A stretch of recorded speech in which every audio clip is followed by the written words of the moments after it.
साचा कइले हो खब मोहब्बत रोए के परी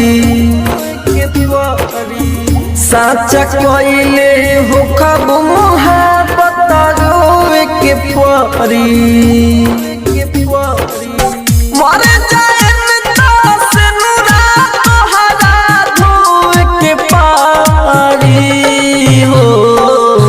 हमारा जैसन लइका तोहरा जोहि के परी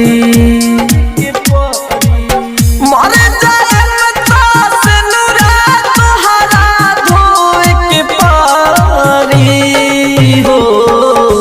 साचा कइले हो खब मोहब्बत रोए के परी मर जाए से नुरा तोहरा धोए के पारी हो मर जाए से नुरा तोहरा mix by AG recording studio. धोए के पारी डीजे अरमान सिद्दीकी मेहरबा। मर जाए से नुरा तोहरा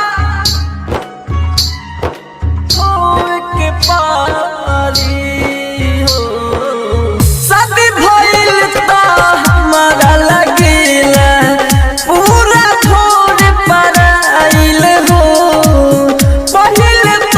छत से कके सारा पूछत रहल तू खइला हो हमारा लागे कि तोहरा अब हमें खोए के परी मर जाए से नुरा तोहरा धोए के पारी हो साचा कइले हो खब मोहब्बत रोए के परी